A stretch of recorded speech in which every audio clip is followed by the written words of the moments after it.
Bwana Yesu asifiwe. Ninakusalimu sana katika jina kuu la Yesu Kristo, mahali popote kabisa unanisikiliza. Na leo ninataka kuzungumzia kidogo tena kuhusu maombi ya kuzamia. Na maombi ya kuzamia hii ni sehemu yake ya 3, na kuna kitu Mungu anataka afanye kwa ajili ya maisha yako. Kwa hiyo ninaomba sasa tutasoma neno la Mungu kwenye kile kitabu cha Mathayo sura ile ya 7 mstari wa 8.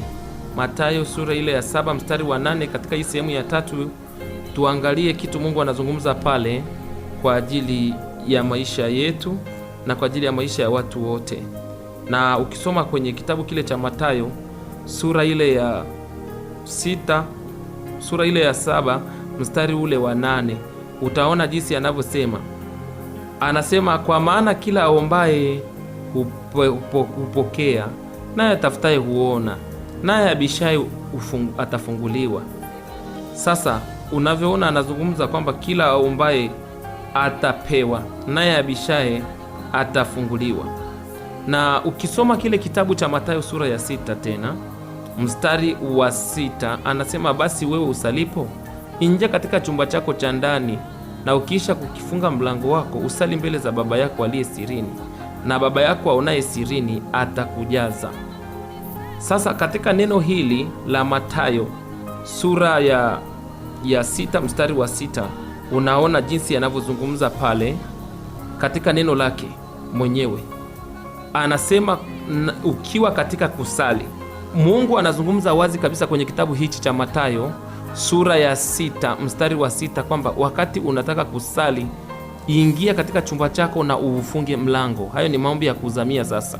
Lakini anasema kwamba katika kusali ukiwa katika hicho chumba pia usipayuke kama mataifa. Wewe fanya tu kwa imani, hata kufanya maombi ya hali ya utulivu sana. Yeye anakusikia. Mungu hamjibu mtu kwa sababu ya sauti kubwa sana. Mungu anamjibu mtu kwa sababu ya imani inayotumika katika yale maombi anayoomba, lakini na neno analolitumia.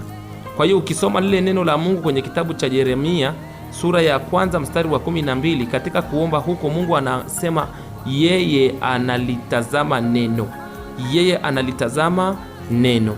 Na ukisoma katika kile kitabu cha Mathayo 6 mstari wa 7 na wa 8, unaona anasema ya kwamba wewe ukiingia, fanya maombi yako kwa hali ya utulivu, na Baba yako aonaye sirini atakujaza.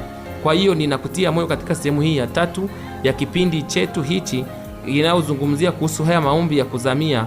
Hakikisha ukiingia kwenye hicho chumba pia haupigi kelele. Kuwa na hali ya utulivu, kuwa na simu zote ziwe zimezimwa. Lakini kitu kingine ambacho ninakushauri kukifanya, hakikisha unaandika kile anachokuonyesha Mungu katika hayo maombi, kwa sababu Mungu mwenyewe ni Mungu wa utaratibu. Wakorintho wa kwanza sura ya 14 mstari wa 40 anasema kila jambo lifanyike kwa uzuri na kwa utaratibu. Lakini kitu kingine ambacho utapaswa pia kukifanya zaidi katika sehemu hii ni kwamba unachotakiwa pia, hakikisha pia unaomba vitu kwa mpangilio. Yaani kama ajenda zako ni 7, hakikisha kila ajenda umeipangia muda wake. Labda unaombea kitu fulani baada ya lisali moja, kingine baada ya lisali moja. Kwa hiyo utaomba kwa ajili ya kila ajenda. Baada ya hapo, mwisho wa ile ajenda kule, ninakusihi sasa fanya maombi ya kushukuru. Maombi ya kushukuru yana nguvu sana. Wasalonike wa kwanza sura ile ya 5 mstari wa 18 na wa 19 inasema shukuruni kwa kila jambo. Kwa hiyo unapoomba alafu mwisho ukashukuru, maana yake sasa ile inaonyesha katika ulimwengu wa roho ya kwamba yale maombi uliyoyaomba Mungu ameshasikia na ameshajibu. Na neno la Mungu kwenye Waebrania sura ya 11 mstari wa 1 linadai kabisa kwamba imani ni kuwa na uhakika ya mambo yatarajiwayo. Jengine ambalo ni la kufanya, la kumalizie kabisa sasa, hakikisha katika chumba hicho unakitakasa. Kama ni chumbani kwako, takasa hicho chumba kwanza kwa damu ya Yesu. Kabla ya kufanya chochote kile, takasa kile chumba. Na ukisoma kwenye kile kitabu cha Luka, Injili ya Luka mtakatifu, katika kitabu cha Luka mtakatifu sura ile ya 1, utaona hata wakina Zekaria walikuwa wanaingia kwa ajili ya kufanya ibada madhabahuni pa Bwana wanapafukizia uvumba. Sasa kwa sasa hivi hakikisha hicho chumba chako unakifukizia pia kwa ajili ya kukitakasa. Kuna maombi ya kutakasa eneo. Kutakasa maanake ni upatumie kwa muda, na kuweka wakfu maanake tenga kwa ajili ya Mungu. Kwa hiyo takasa chumba chako kile kwa damu ya Yesu Kristo. Zima kila sauti ambazo zinapiga kelele. Kemea roho za usumbufu wa aina yoyote ambazo zitajitokeza, na hakikisha unakuwa na utulivu. Kuna watu wamekuwa wakiingia kwenye maombi sasa, lakini unakuta wanaingia pia wanaitwa, simu ikipigwa anapokea, unakuta hajazima simu. Saa nyingine anaitwa huko nje, labda mama anaitika na yeye yuko kwenye maombi. Ile inakuondoa katika utulivu. Kwa hiyo ukisoma kile kitabu cha Zekaria sura ile ya kwanza, utaona kwenye mstari ule wa 5, Luka 1:5 mpaka 9 inazungumza wazi. Zamani za Herodi mfalme wa Uyahudi, palikuwa na kuhani mmoja jina lake Zekaria wa zamu ya Abia, na mkewe alikuwa mmojawapo wa uzao wa Haruni jina lake Elizabeti, na wote wawili walikuwa wenye haki mbele za Mungu, wakiendelea katika amri zote za Bwana na maagizo yake bila lawama. Nao walikuwa hawana mtoto, maana Elizabeti alikuwa tasa na wote wawili ni wazee sana. Basi ikawa alipokuwa akifanya kazi ya ukuhani katika taratibu za zamu yake mbele za Bwana, kama ilivyokuwa desturi ya ukuhani, kura ilimwangukia kuingia katika hekalu la Bwana ili afukize uvumba. Na mkutano yote walikuwa wakisali nje saa ya kufukiza uvumba. Akatokewa na malaika wa Bwana amesimama upande wa kuume wa madhabahu ya kufukiza. Zakaria alipomwona alifadhaika, hofu ikamwingia.